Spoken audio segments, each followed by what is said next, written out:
So, Chris, I first off, I have to start by saying this is such an honor because it has literally taken 15 years.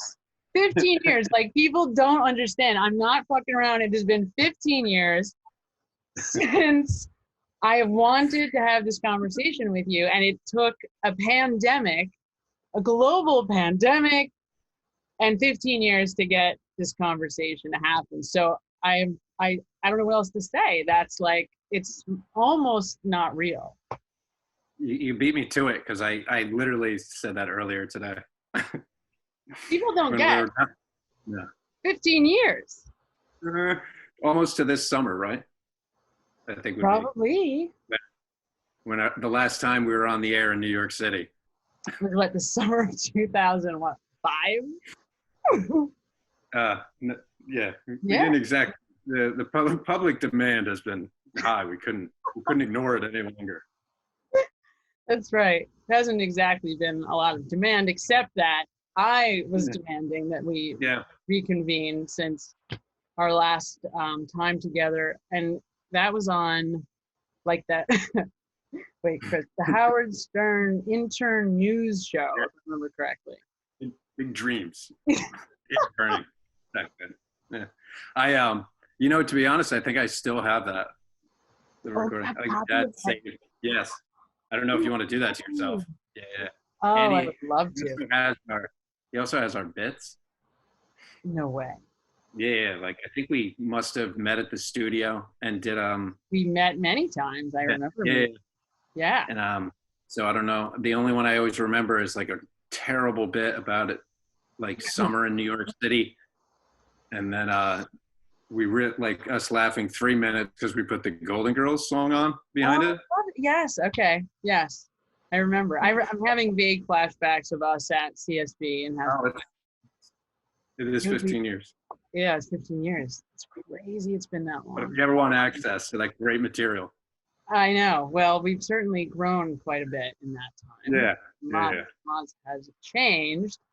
And that's, so if I thought what might be the best place to start is actually getting a sense of who you are and a little bit about what your story is, because you have a pretty interesting and inspiring story, and one that I think people would be interested in hearing.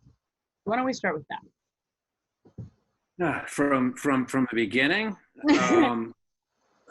we're spanning. I mean, it's been just as long at the time I spent out there. It's not uncommon to most stories of drugs and alcohol abuse that you hear. None of that is, family related. I actually grew up in a very good family household.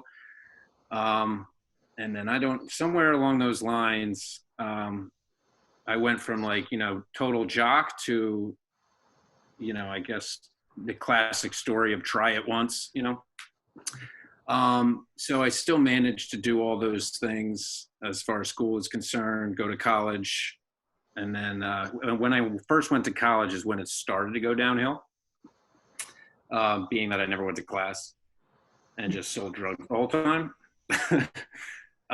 So, there's 16 years of my life where I didn't spend a year at least in rehab, jail, trying to move around the country because I think that would work.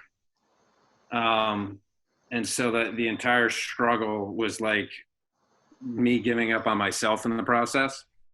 I'm trying not to bore you here. I'm trying to sum it up. But yeah, I mean, I was pretty much after 16 years, no hope left. And so I don't have a college education, so I'm behind. Family wasn't really in communication with them towards the end, so I didn't really have anybody. And there was always this part of me that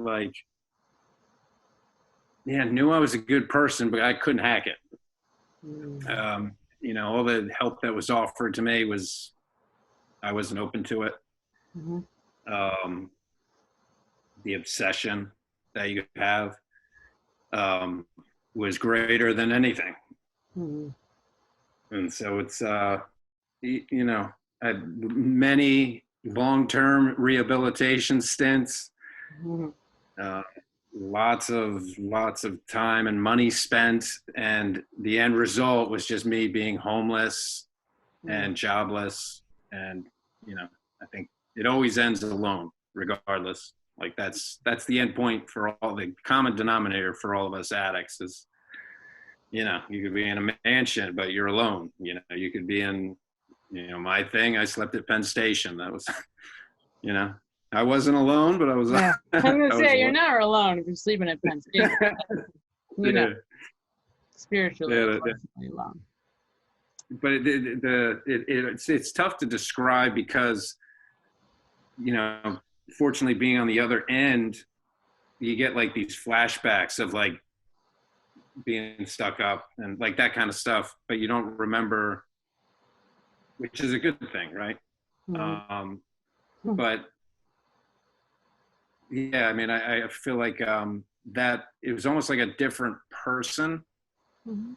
but I'm still at the same time grateful for all those experiences. I mean, we're talking 16 years. I can't go through 16 years of bad decisions. Mhm. um it's more of like a pops in your head and you're like, yeah. So like when I go to speak to kids and stuff like that, I'm never really sure what's going to pop up. Mhm. But I guess the biggest thing I take away from all that is when I meet people now, and like as these stories come up, they say, I can never picture that. Yeah. So it's like Mhm. that's like the only like blessing and Mhm. that I see on a daily basis. Like that's the best thing I could hear. You know. Mhm. Now, granted, to somebody who I still owe $400 to, they don't want to hear that. They don't care how sober I am. How long, um, Chris, has it been now? so March 5th of this year was 6 years. Yeah, hard to believe. It's amazing. The Uh, time just passed. yeah, it goes really fast. I don't have a. I mean, you hear it all the time. I don't know what the switch was, Mhm. but I do recall like the last day I was out there. So I was in a crack house in the Bronx. Is this all okay? This is okay? Yeah, sure. Oh, this is Okay. the late night shift, so late shift. You can say whatever you want, Chris. Okay. So yeah, and I remember being there, and girl was going to get our heroin, and it took forever. And so somewhere in that time frame, my dad popped in my head. And that's so like, I was 33. This is the life of Jesus. It took me this long to figure out, get right, bro. So for some reason, I know where I just lost it. Mhm. And was just bawling my eyes out. And then maybe, 10 minutes later, she comes in. I grab the bags, put them up my arm, and it was like back on the train. Like that 10 minutes of crying didn't matter. Mhm. And so like the next day, because you're constantly trying to re-up, that was the flash for me, that like that 10 minutes was me, that I was still in there. Mhm. This stuff kind of like just rips it out of you. Mhm. Mhm. uh, and then so I mean from there, rehab, psych ward first, all the good stops. But for me, it became the work, like doing the work that you kind of outlined through my mind movement. I'd be lying if I said early on there were other programs Mhm. that helped me get to where I am. Mhm. But I mean, miracles can happen if you do the work. Mhm. Like what the movement has to offer is not a lie, I guess. Mhm. You just, yeah, that's my little rant on that. Yeah, no, I mean, Other than that, yeah. the window of opportunity, that 10 minutes, it's Yeah. amazing. You talked about both how it can be so powerful, but then also how it can be so short-lived. And Yeah. so it sounds like in this case, it was powerful enough to be the expediter to treatment of some kind. Yeah. I mean, like, I wish there was like a pill I could give people, but I don't know why it happened.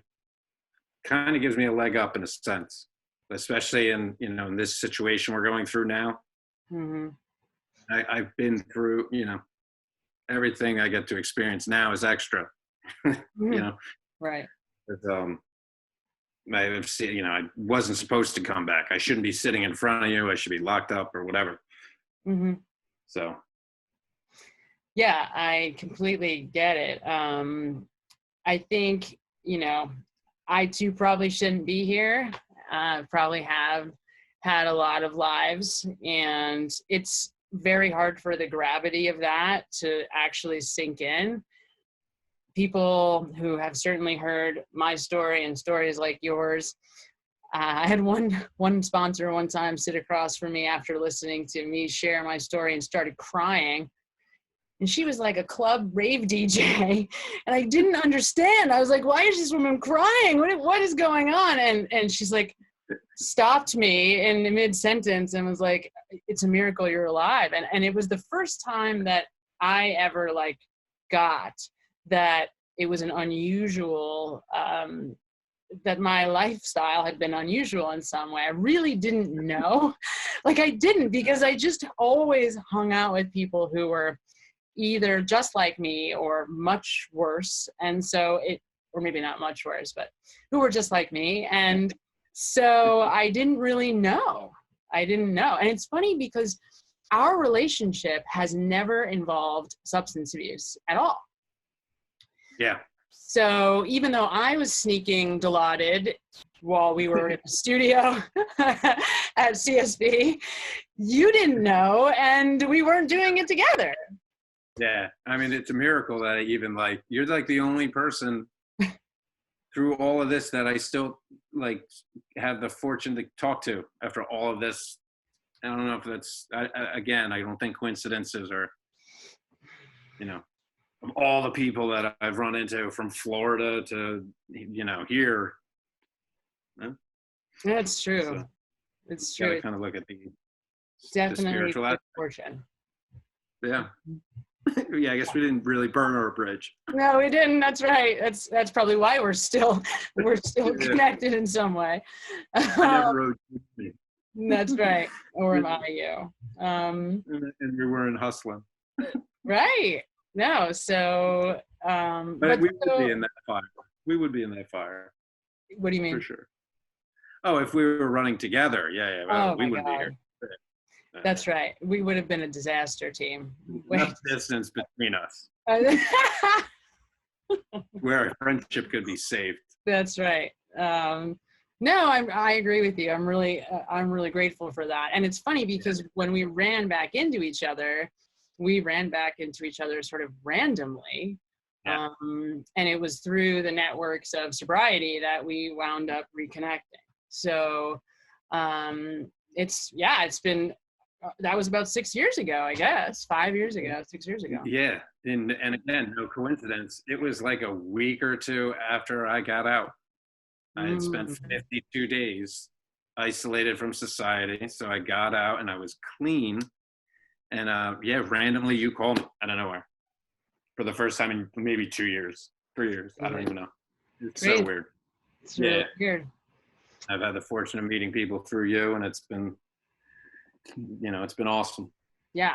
Well, and that's what when we talked about what we wanted to talk about tonight, we both immediately, once this coronavirus started about 3 weeks ago, approximately, we both immediately recognized that there was an opportunity in this because, people are forced, and how often or when has anything like this ever happened where we're basically told you can't leave your house all but for a minute or two to go to the store and maybe take a walk around the neighborhood, but stay home, don't go anywhere, stay away from other people.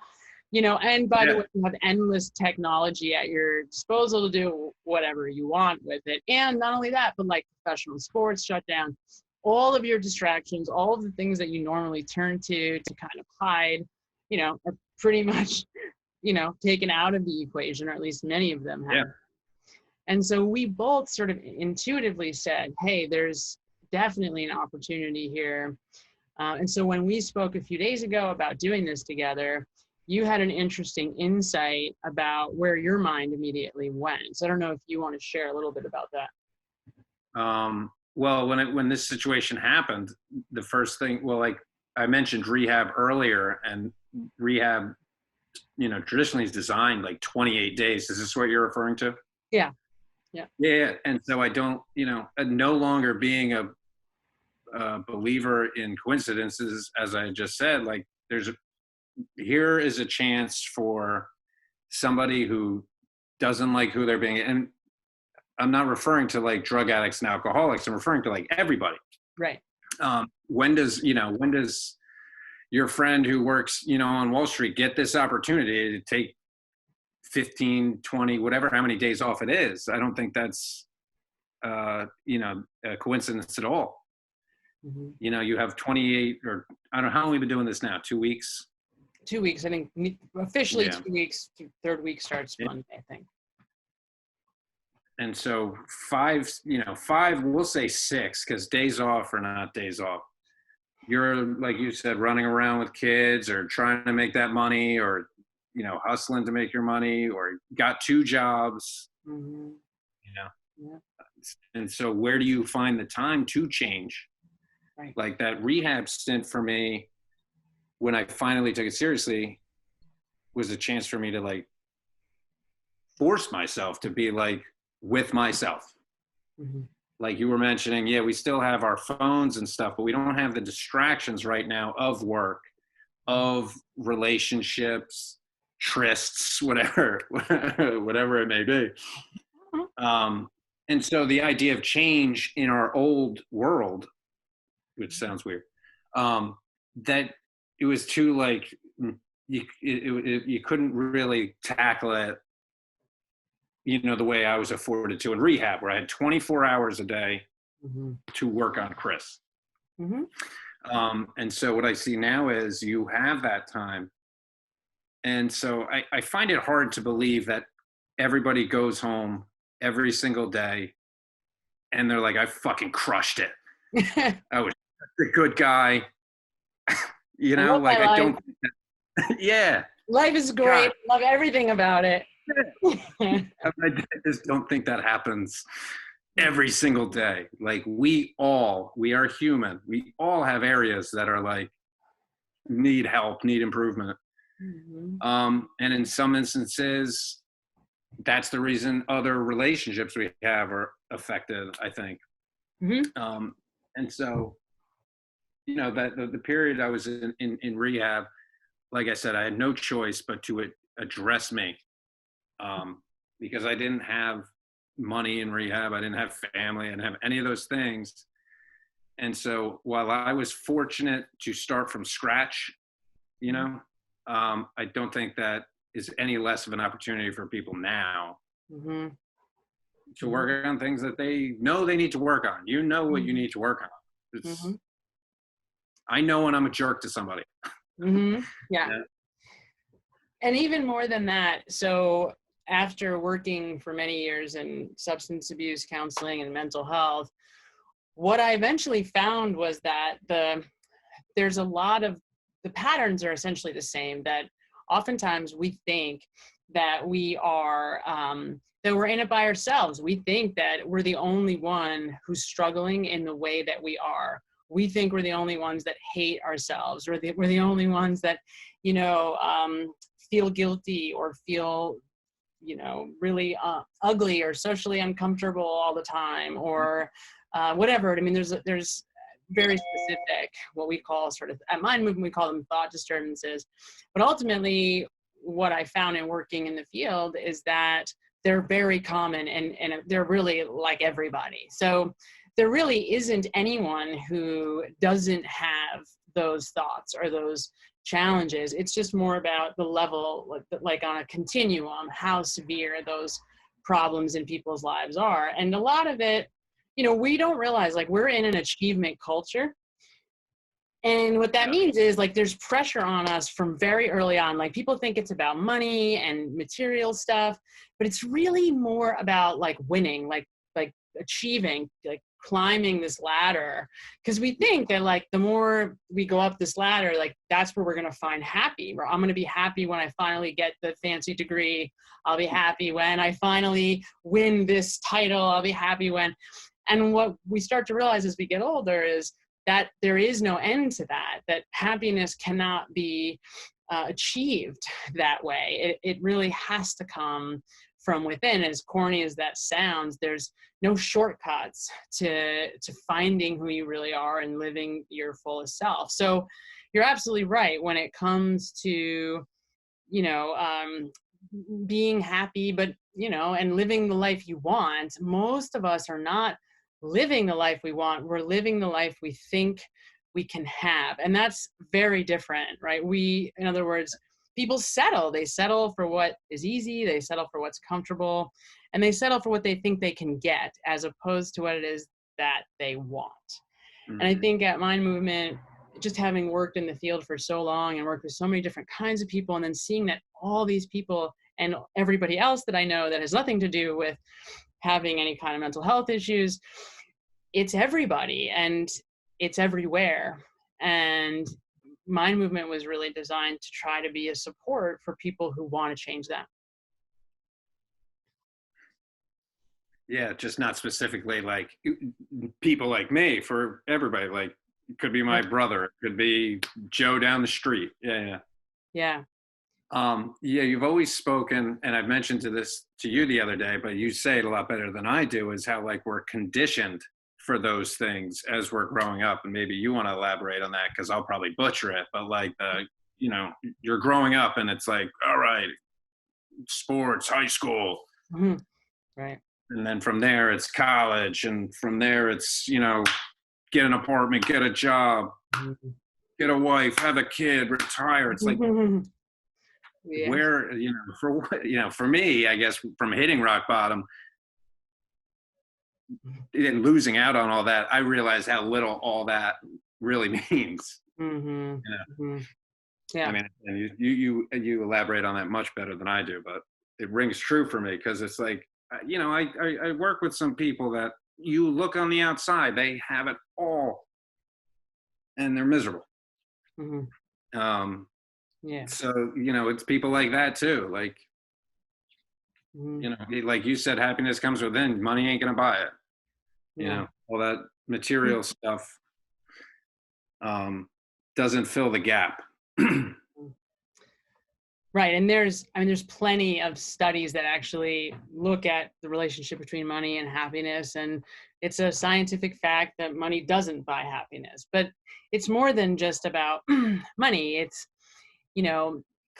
circumstances don't buy happiness. We think that, unfortunately, we've been taught also that the way to be happy is to manipulate circumstances. And you talked about, like, trying to move to other parts of the country because that's the problem, right? We've been taught that, like, if I'm not happy, I need to change my circumstances. If I don't like my relationship, I need to get a new one.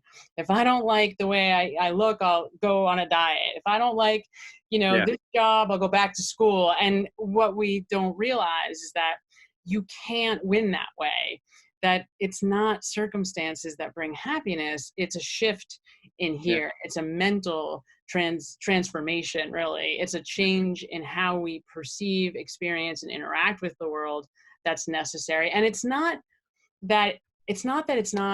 hard. It's not complicated to be able to make that happen. It just requires commitment and repetition. And that's exactly why this right now is such an opportunity, because you have the perfect amount of time, whether it's, 1 to 3 months, where it's simple stuff that if you do it every single day, lo and behold, 30 days from now, your life is completely different. And it's not because you went in and changed where you lived or who your significant other is, but because of how you think and Yeah. how you look at your life. Yeah. I mean, for me, it's going to be simple start is like humility for me. Mhm. If I go through a day and I get which with my mouth usually is the case, if I catch a good batch of humility, like that is the best thing for me. That is like staying humble, which is hard, right? Because all these outlets for us to be like, liked and all this other stuff. Mhm. Taking pictures and showing the money flying around or look at my new car. I find that humility is the best tool, especially early on, to be on the right track. Like you had mentioned a process you went through as far as, that you were teaching us one time, as far as Mhm.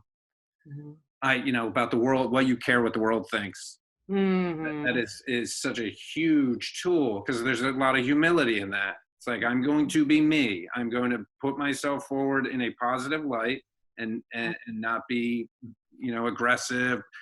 And regardless of what anybody thinks of that, Mhm. that would be my definition of living your best life, not Yeah. clubbing it at 3 a.m. Right. Yeah. But for me, it's humility. The start to this thing is being humble and realizing that you could use some help in some areas. That's a great point, because without stopping and acknowledging that there might be, you may not be able to do it entirely by yourself, that's a really hard pill to swallow. And you don't have to. Like, it's really, seriously, it took me probably 12 years of, like, every day being an obsessive, crazy person, going out and finding information about how the brain and how the body works to be able to change my own inner experience. And so if I could have somebody do that with me in 30 days or 60 days, I mean, it would have saved me 13 years of insanity, of obsessive, studying and trying to just like constantly consume different information to try to figure out, what works.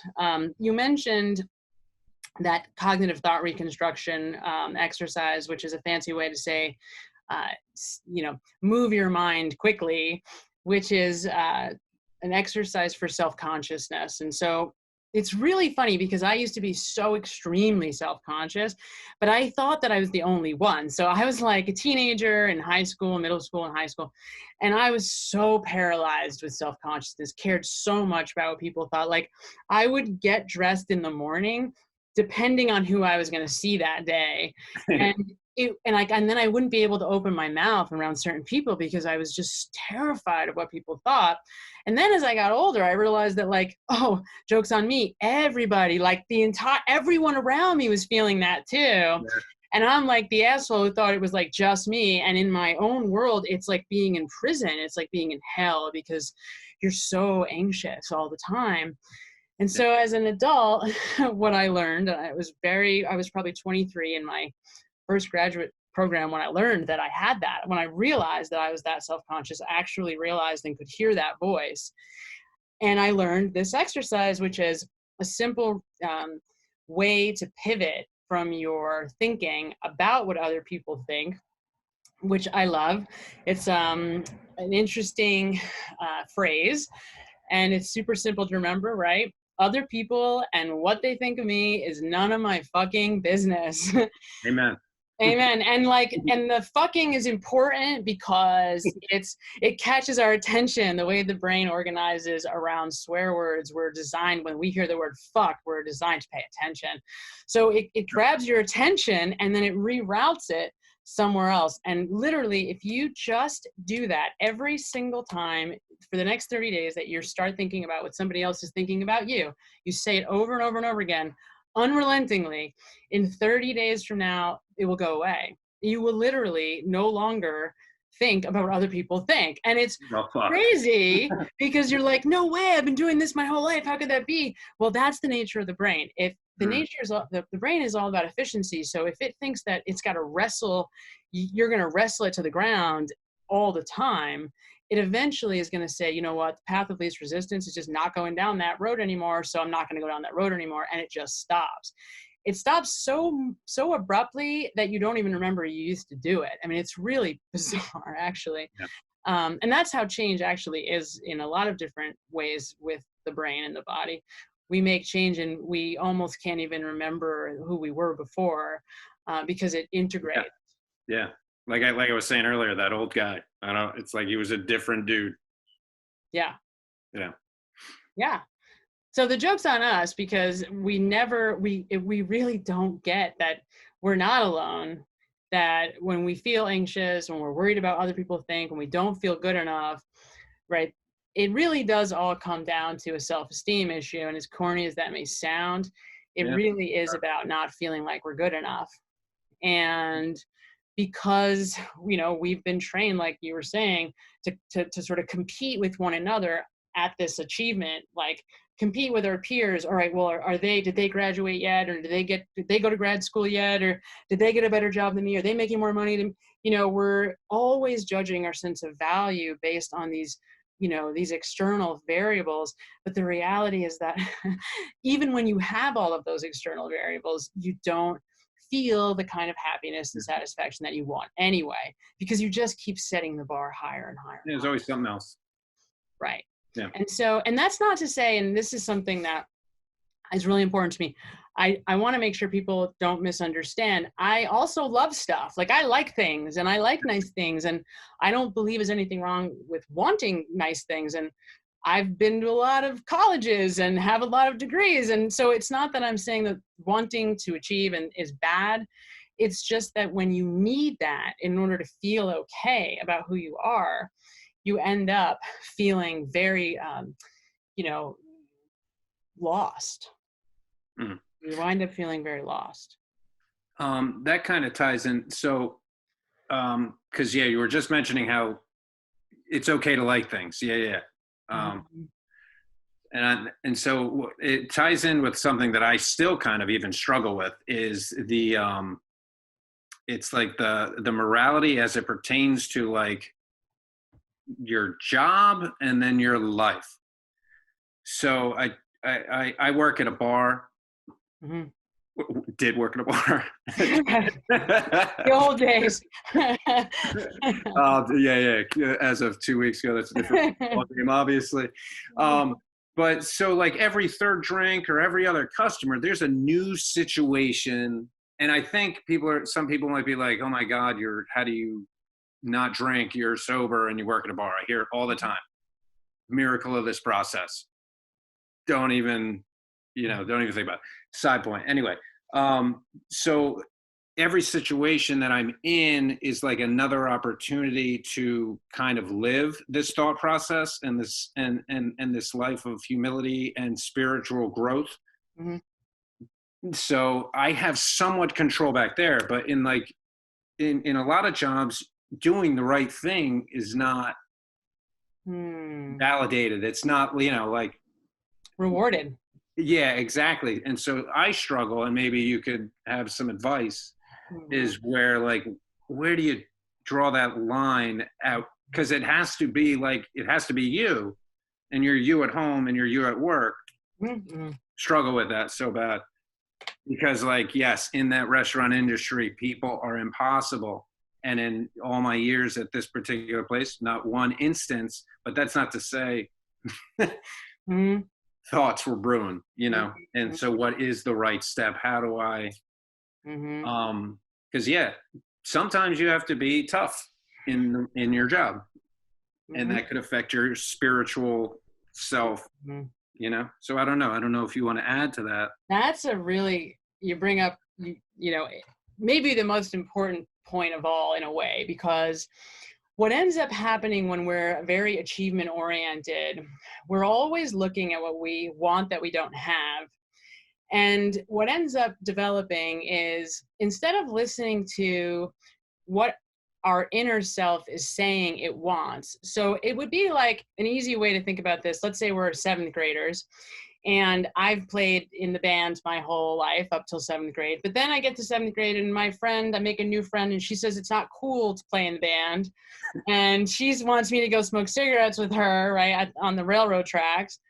Nice. And so I come home a few days later and I tell my family I don't want to play in the band anymore. And your family's like, what do you mean? What you know, like we had this big dream for you.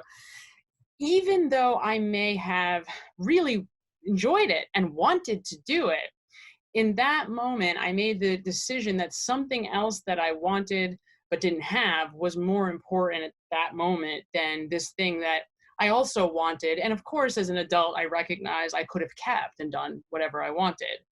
The point is that we do that all the time as young people. We are constantly looking to others to try to tell us what to do, how to be, where to go, what to do next. And we end up defaulting to like the intellectual right answer. So if you ask the average person, you know, what's the right answer, what to study in college? What's the right answer? So there's like 4 right answers, what to study in college. Like, what are they? What would you guess? Of what to study in college? Yeah, like what's the right answer? Doctor, lawyer. Right. Yeah. Business, you know, finance, doctor, lawyer, engineering, whatever. So what do we do when we don't have access to who we are anymore because we've trained ourselves to always be looking what everybody else wants for us and from us? We start looking to try to default to the right answer. Like we play not to lose, to take that great quote from Herm Edwards. We play not to lose, right? That legendary press conference. And so when you play not to lose, though, unfortunately, you play not to win. And so what we wind up doing is we're not living in line with who we are. And it gets so bad that we can't even hear who we are anymore. Now, drugs and alcohol are the greatest way in the world to shut that off.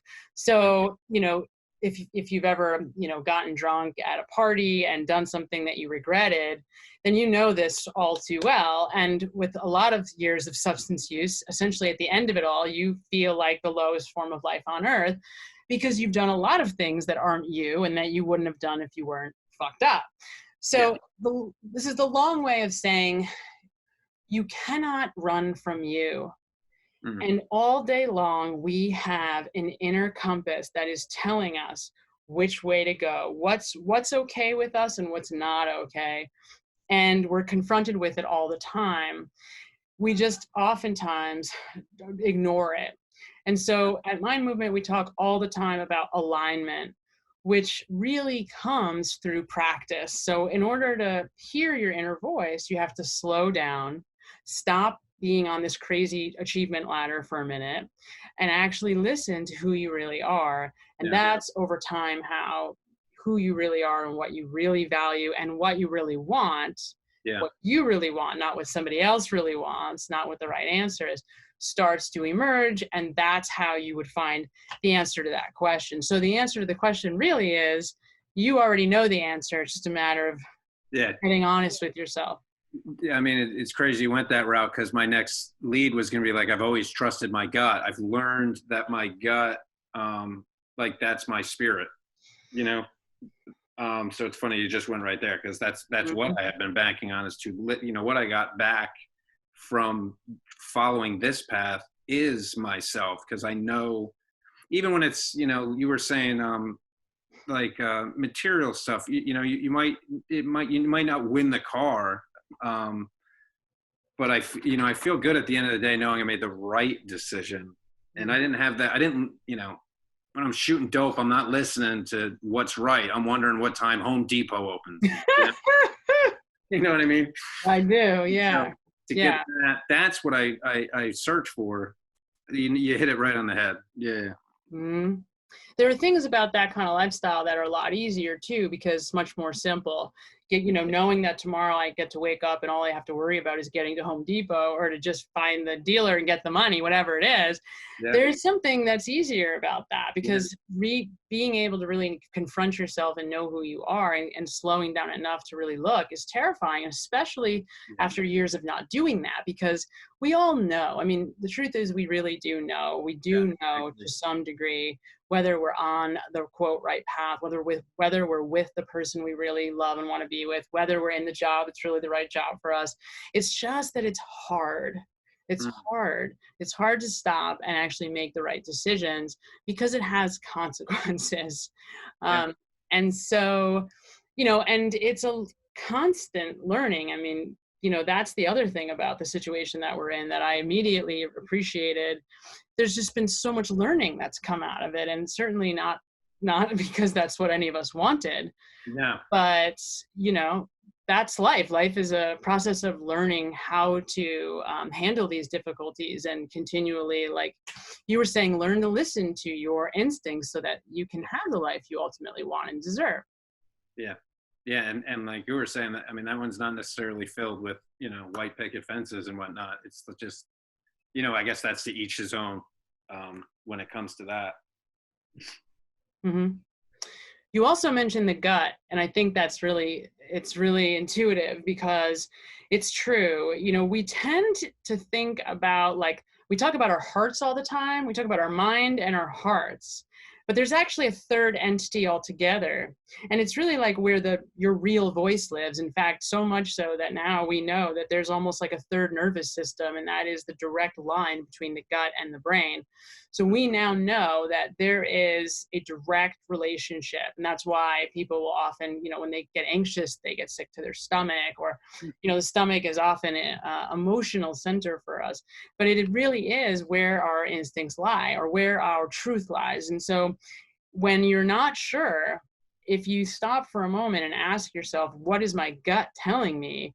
You will get the answer. You just may not get the answer you want to hear, and may quickly try to rationalize it away, right? But the answer is there.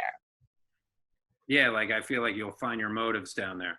Like, why am I acting this way, or where's the conflict? And in my gut, it's always like, well, that's because it's no different than like common step work that they would teach you, except it's in real time. That's right. Yeah. And that, I'm so glad you brought up the steps, because certainly the 12-step process is designed specifically to do that, to reintroduce you to who you really are, and to like let go of all the BS that we pick up along the way that keeps us from being able to see who we really are. So, people, talk about AA or whatever as a cult, and they talk about the steps as a religious thing. But at the end of the day, it's this wonderful teacher of Hazelden legend, Fred Holmquist, talks about it as a wisdom tradition. And I think that is true. There's just tremendous wisdom embedded in those steps that can help anybody. And really, it's just a 12-step protocol for change. That's not the only way. Obviously, there are plenty of others, but there's certainly wisdom in that for sure. Yeah. Yeah. So, I love that you started with humility being important, but that's a word that's always been confusing for me. I never understood what that means, and I wonder if I do now even. Yeah. So if you could maybe speak to what humility means to you, that would maybe be helpful. In the simplest form, it's being okay with being wrong. Like accepting, okay, it's like if you slip and fall on ice or something, and people watched you do that. And personally, I love when people fall. Granted that they're okay, but I can't help it. It's like my favorite thing. But being okay with like, yeah, I look like an idiot, and that's like okay. Or like, I didn't treat that person well. That moment has passed, or that person slammed me in public, but I'm okay with it. I'm not going to let it affect me going forward. It's like I can control my action or my reactions. I cannot control another person's actions, and so the whole process process. It's a process for a reason. Is like, I want to get to this extra time I've been given, eventually be the best Chris I can be. Mm-hmm. And like, so that's going to take some lumps. I'm going to have to get knocked down. Mm-hmm. I'm going to have to get back up. You mentioned like the life that we led before. Man, the amount of lessons we got out of that bullshit, that disaster. I almost say, with the exception of the people that I hurt and affected, Mm-hmm. I wouldn't give up that life lesson. And like, it led me to shit, you know, like, like I'm still getting out of it. Sure. Yeah. But I don't know if it would be wise of me, if I were given another chance at life, not to experience that again. It's at least opened my mind, you know. Yeah. By the time I decided to get right, to at least be like, you know what, man, it's not about this. Because you've also, I'm pretty sure this was you. And it resonated because I had the same idea as like, we're all cogs in a wheel. Was that you? Mm. We're like, all right, so we can make, so my grand thing is like, we can all make change, but we always think it's like impossible. But it's not impossible if like we each do our own part. Like, I don't think you can get this whole thing going to be better. You need all of us. And so that's why it can't just be alcoholics changing or like gamblers changing. I mean, everybody has to like get better because we're all on the same wheel. Mm-hmm. Yeah. I think there's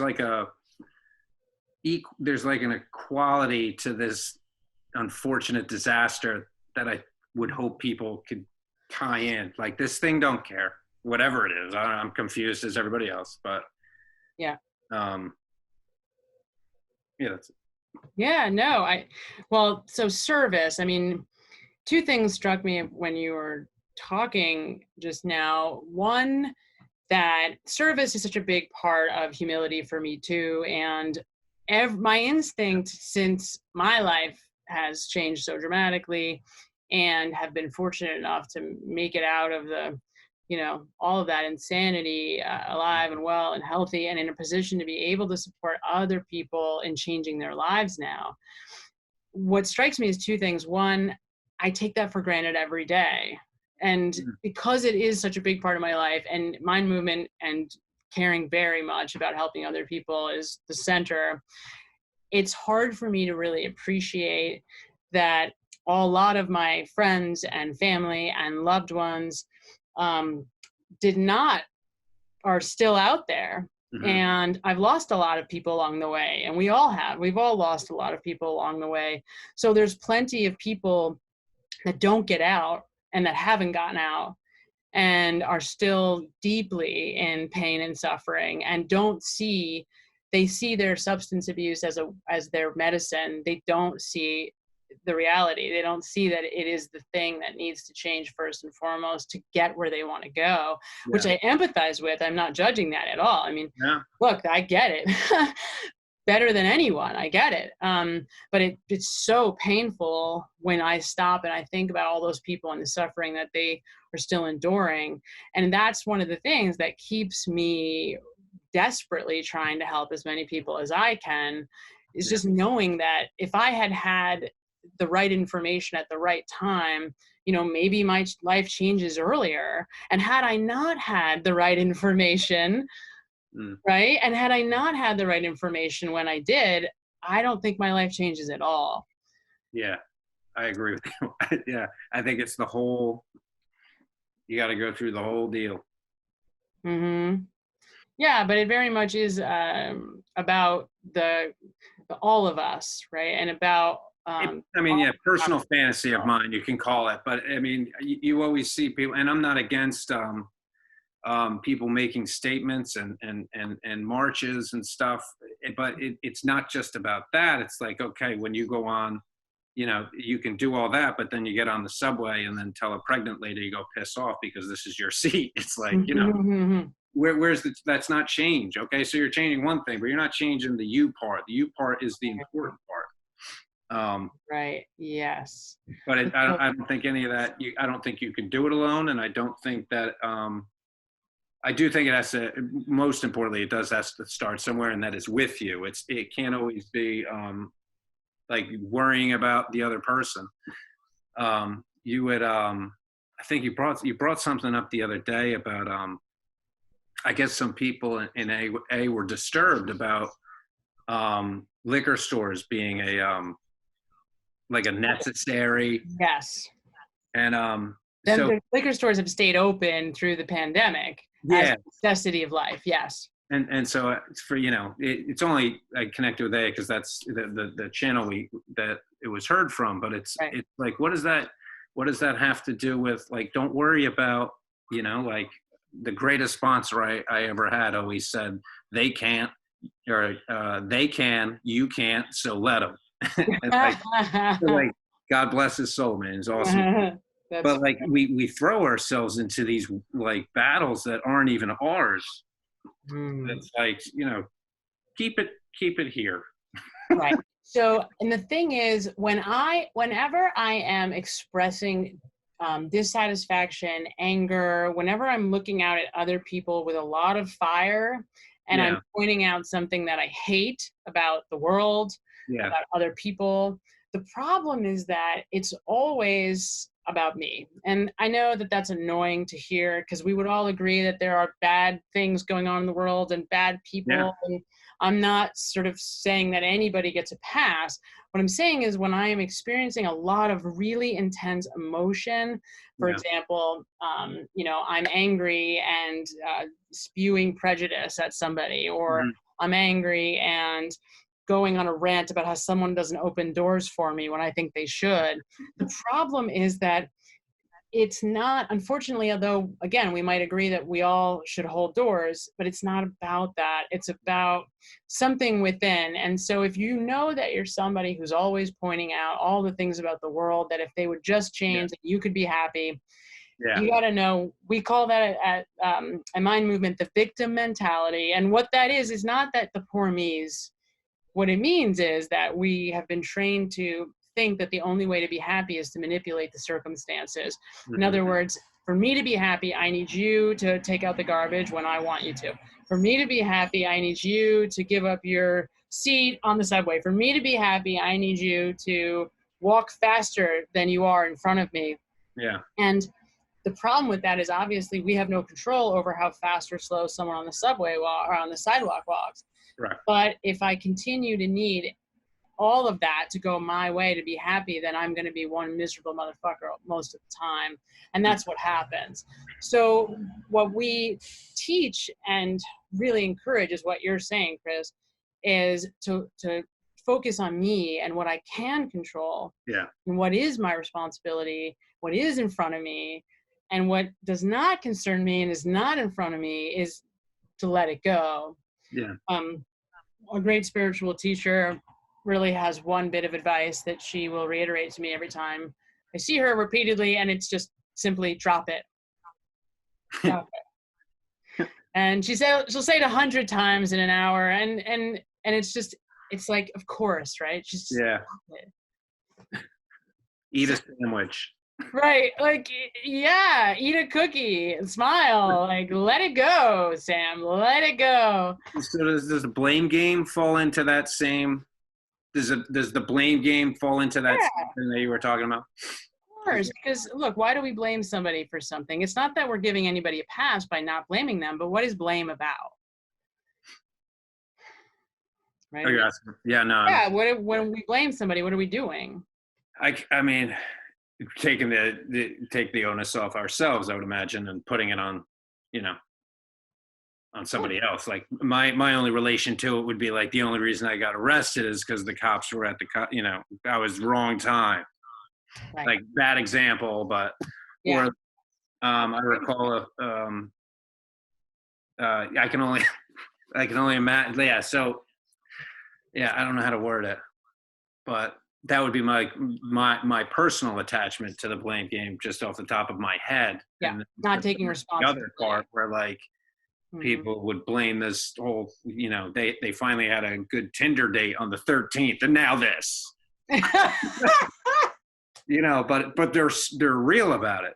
Their obsession for love could be just as obsessive as drugs or whatever. But like, so like that game, does that like free you up somehow? like as Mm-hmm. far as your negative thinking is concerned, to where like you still think you're thinking right. This is why. Like, I mean, whenever I'm blaming, here's the thing, and this is what people don't like and they don't want to hear, but the more that I put out there and on other people, the less power I have. Because the only way for me to change my life and actually improve things and feel better is to take responsibility. The yeah, moment that I take responsibility for my life, my actions, my circumstances, no matter what they are, whether I'm in a cop car, whether I'm in a bad relationship, whether I'm in a job I hate, whether I am, dissatisfied with my family situation, if I take responsibility, now I can change it.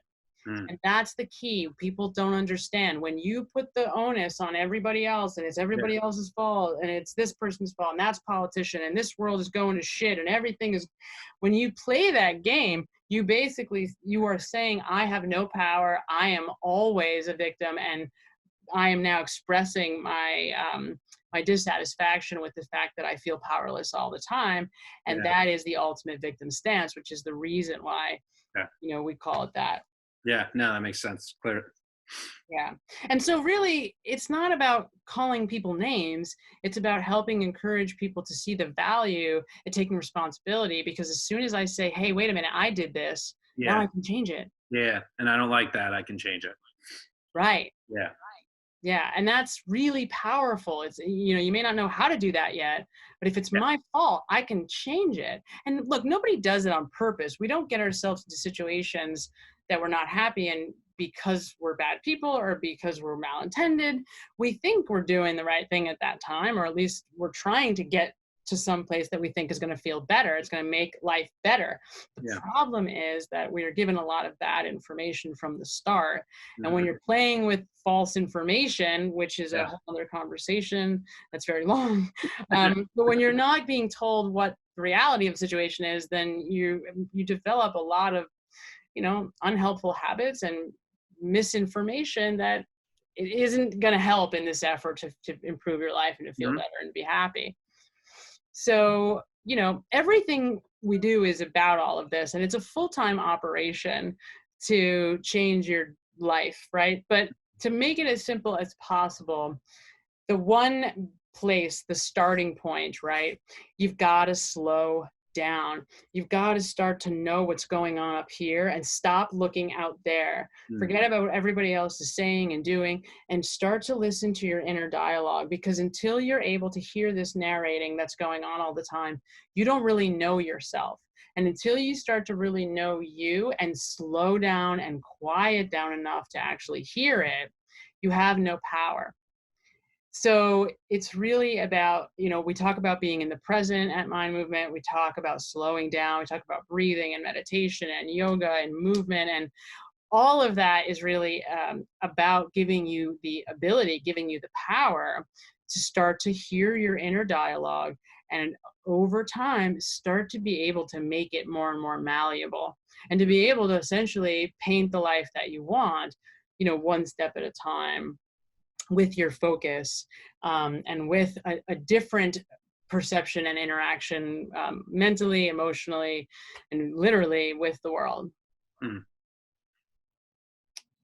Yeah, that was a lot, I know. No, no, no. I was just trying to see if you were finished. So like now it being a perfect time to where you can actually, people who work, This is it, right? 7 to 9, this might sound like a lot. I mean, I personally know that it's not, because I'm familiar with it, but now being an opportune time where like, I know you guys have done a good job or a great job, putting all this with like this 30, the challenge is Yeah, that we've got 3 30-day challenges. We've got endless mindfulness resources on the site. We've got yeah, mindful fitness classes and these roundtables every day.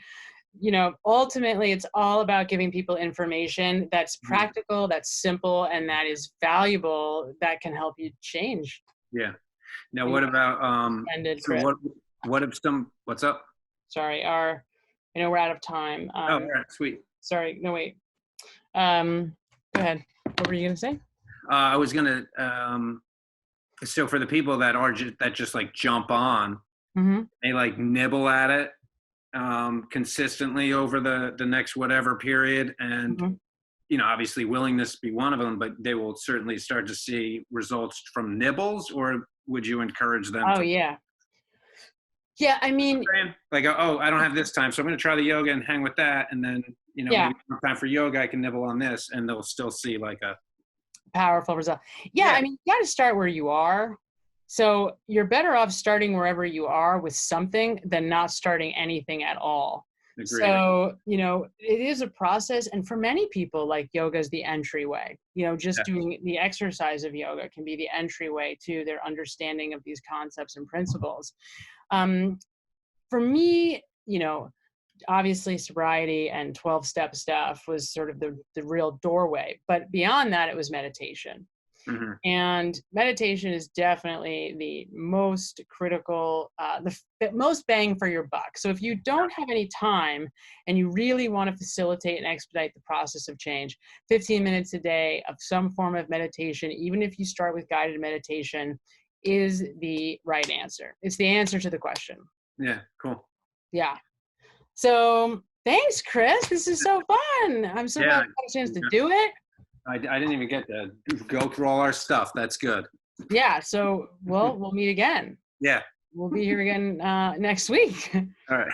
All right. Hopefully I'll hear from you before then. Yes, you will. And I am recording this, and we'll also just kind of put a recap up online. And we'll see you again soon and talk to you soon. All right, cool. Bye, Chris. All right. Take care. Okay, be well. You as well.